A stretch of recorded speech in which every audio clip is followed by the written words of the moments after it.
गायीचे दूध पाजवल्याने काय काय होतंय म्हणजे बाळाच्या मेंदूचा विकास होतो आणि बाळाची रोग प्रतिकार शक्ती वाढते। तसंच आईला पण याचे फायदे होतात म्हणजे आईच्या गर्भाशय पूर्वस्थितीवर येते आणि ब्रेस्ट कॅन्सर म्हणजे कर्करोगाचा धोका कमी होतो। आता याच्यानंतर बघू आपण काय होत आहे ते।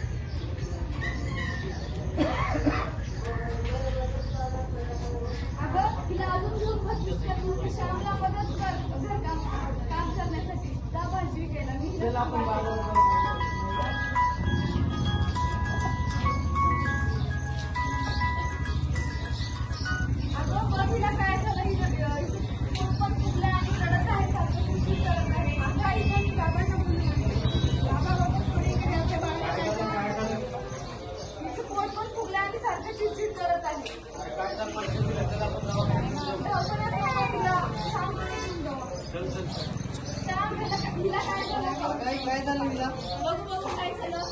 पटकन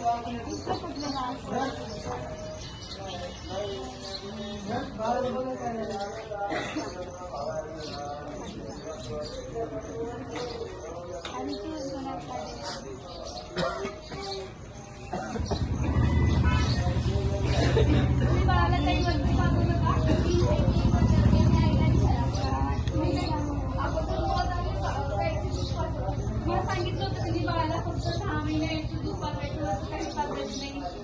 हा मी डॉक्टरांना बोलणार नाही। डॉक्टर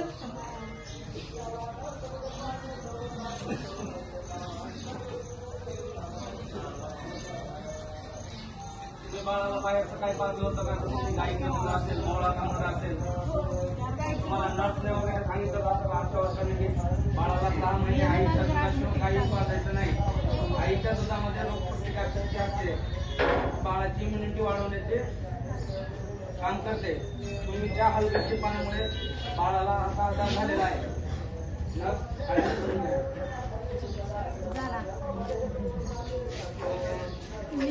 बघा, आपल्या एका छोट्याशा चुकीमुळे बाळाला एक गंभीर आजार झालाय। डॉक्टरांनी काय सांगितलंय की आपण जर बाहेरचं काही दिलं म्हणजे गायचं दूध दिलं तर बाळाला आजार होऊ शकते। म्हणजे कसं काय होते म्हणजे आता ते जर म्हणजे लहान बाळाचे अवयव नाजूक असतात आणि ते गायचं दूध पचन करण्यास अवघड जाते। आता आपण हे सर्व बघितलंय की स्तनपान करण्याचे फायदे, पण आता आपल्याला माहिती आहे काय म्हणजे प्रॉपर स्तनपान कसं केलं जाते ते आता तुम्हाला अंकिता सांगणार आहे। तर फर्स्ट ऑफ ऑल स्तनपान कसे करावे तर आईने पहिल्यांदा स्वच्छ हात धुवून घ्यावे, एक आरामदायी स्थिती घ्यावी जसे की झोपून किंवा बसून, या दोन्ही स्थितीमध्ये आई स्तनपान करू शकते। योग्य स्तनपान कसे हे ओळखावे तर बाळाची हनवटी जी आहे ते आईच्या स्तनाला चिटकलेली पाहिजे, बाळाचे पूर्ण तोंड उघडलेले पाहिजे आणि बाळाचे तोंड आणि बाळाचे पूर्ण शरीर हे आईकडे वळलेले पाहिजे आणि एका स्तनपानाचा कालावधी एका स्तनपानामध्ये 10 ते 15 मिनिट स्तनपान केले पाहिजे। नंतर दुसऱ्या स्तनाला बाळाला पाजले पाहिजे आणि स्तनपान झाल्यानंतर बाळाला डाव्या खांद्यावर घेऊन त्याला हलक्या हाताने थाप दिली पाहिजे आणि ढेकर काढला पाहिजे। धन्यवाद। ऐकलत का सर्वांनी की कसं बाळाला दूध पाजवलं पाहिजे? आईच्या पहिल्या दुधात म्हणजे पिवळ्या कलरचे चीक म्हणजे त्याच्यात कोलेस्ट्रॉल नावाचा एक पदार्थ असतो, ते बाळाचे पूर्ण आहार म्हणजे पूर्ण न्यूट्रिशन प्रोव्हाइड करते बाळाला आणि ते सोडून 6 महिन्यापर्यंत आपण काहीच द्यायचं नसते बाळाला। मी जोशी सरांना अशी विनंती करतो की त्यांनी थोडं मार्गदर्शन करावं।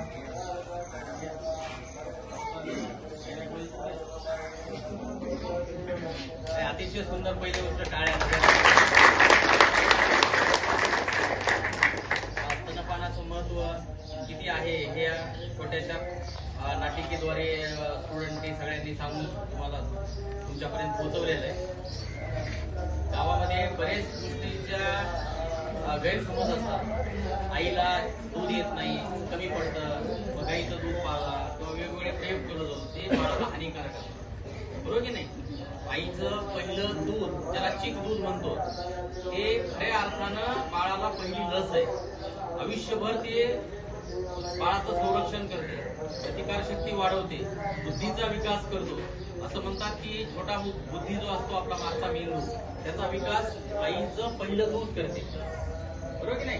त्याच्यामुळं पहिलं बाळाचं शून्य ते 6 महिन्यापर्यंत अतिशय महत्वाची जडणघडण असते. आणि मग बऱ्याच वेळेस आपण दूध येत नाही किंवा वेगवेगळ्या कारणामुळे आपण ते आईचं दूध पाजत नाही, कमी पाजतो आणि इतर गोष्टी बाळाला पाजतो.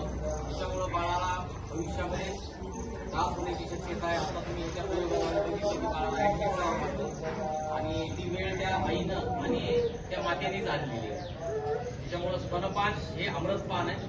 स्तनपान हे पहिलं बाळाचं लसीकरण आहे.